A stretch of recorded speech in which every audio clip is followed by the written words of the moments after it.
4 मूर्ख पंडित पंचतंत्रा। एक स्थान पर 4 ब्राह्मण रहते थे। चारों विद्याभ्यास के लिए कान्यकुब्ज गए। निरंतर 12 वर्ष तक विद्या पढ़ने के बाद वे संपूर्ण शास्त्रों के पारंगत विद्वान हो गए, किंतु व्यवहार बुद्धि से चारों खाली थे। विद्याभ्यास के बाद चारों स्वदेश के लिए लौट पड़े। कुछ देर चलने के बाद रास्ता 2 ओर फटता था। किस मार्ग से जाना चाहिए, इसका कोई भी निश्चय न करने पर वे वहीं बैठ गए। इसी समय वहां से एक मृत वैश्य बालक की अर्थी निकली। अर्थी के साथ बहुत से महाजन भी थे। महाजन नाम से उनमें से एक को कुछ याद आ गया। उसने पुस्तक के पन्ने पलटकर देखा तो लिखा था, महाजनों यं गता सपंथा, अर्थात जिस मार्ग से महाजन जाए वही मार्ग है।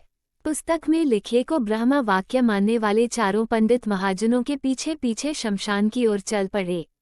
थोड़ी दूर पर शमशान में उन्होंने एक गधे को खड़ा हुआ देखा।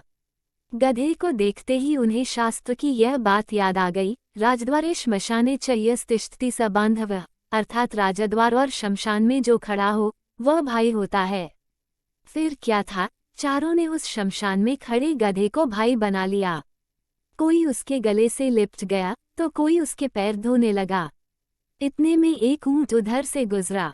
उसे देखकर सब विचार में पड़ गए कि यह कौन है। 12 वर्ष तक विद्यालय की चारदीवारी में रहते हुए उन्हें पुस्तकों के अतिरिक्त संसार की किसी वस्तु का ज्ञान नहीं था। ऊंट को वेग से भागते हुए देखकर उनमें से एक को पुस्तक में लिखा ये वाक्य याद आ गया, धर्मस्य त्वरिता गतिः, अर्थात धर्म की गति में बड़ा वेग होता है। उन्हें निश्चय हो गया कि वेग से जाने वाली यह वस्तु अवश्य धर्म है। उसी समय उनमें से एक को याद आया, इष्टम धर्मेन योजयेत, अर्थात धर्म का संयोग इष्ट से करा दे। उनकी समझ में इष्ट बांधव था गधा और ऊंट या धर्म, दोनों का संयोग कराना उन्होंने शास्त्रोक्त मान लिया। बस खींच-खांच कर उन्होंने ऊंट के गले में गधा बांध दिया। वह गधा एक धोबी का था। उसे पता लगा तो वह भागा हुआ आया। उसे अपनी ओर आता देखकर चारों शास्त्र पारंगत पंडित वहां से भाग खड़े हुए। थोड़ी दूर पर एक नदी थी। नदी में पलाश का एक पत्ता तैरता हुआ आ रहा था।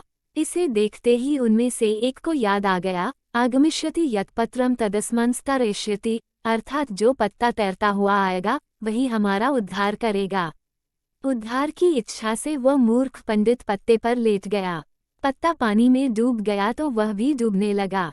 केवल उसकी शिक्षा पानी से बाहर रह गई। इसी तरह बहते बहते जब वह दूसरे मूर्ख पंडित के पास पहुंचा तो उसे एक और शास्त्रोक्त वाक्य याद आ गया, सर्वनाशे समुत्पन्ने अर्धम त्यजति पंडितः, अर्थात संपूर्ण का नाश होते देखकर आधे को बचा ले और आधे का त्याग कर दे। ये याद आते ही उसने बहते हुए पूरे आदमी का आधा भाग बचाने के लिए उसकी शिखा पकड़कर गर्दन काट दी। उसके हाथ में केवल सिर का हिस्सा आ गया। देह पानी में बह गई। उन 4 के अब 3 रह गए। गांव पहुंचने पर तीनों को अलग अलग घरों में ठहराया गया। वहां उन्हें जब भोजन दिया गया तो एक ने सेमियों को ये कहकर छोड़ दिया, दीर्घसूत्री विनश्यति, अर्थात दीर्घ तंतु वाली वस्तु नष्ट हो जाती है।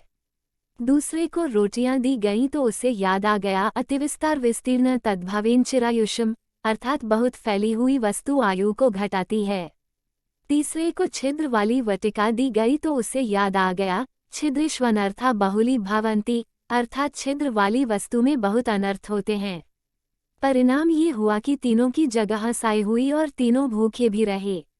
सीख, व्यवहार बुद्धि के बिना पंडित भी मूर्ख ही रहते हैं। व्यवहार बुद्धि भी एक ही होती है।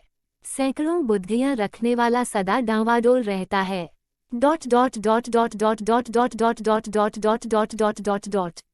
ये कथा सुनाकर सुवर्ण सिद्धि ने कहा, तुम लोग व्यवहार नहीं जानते, इसीलिए तुमने मेरा कहना नहीं माना और तुम्हारी ये दुर्गति हुई। सहसा चक्रधर बोल पड़ा, नहीं नहीं, ये सब कुछ नहीं। ये सब भाग्य का चक्कर है। किस्मत खराब हो तो बड़ा बुद्धिमान व्यक्ति भी परेशानी में पड़ जाता है और भाग्य साथ दे तो अल्पबुद्धि भी सुखी रहता है। जैसे शतबुद्धि और सहस्त्र बुद्धि को तो मछुए पकड़कर ले गए, जबकि एक बुद्धि जल में आनंद से विहार करता रहा।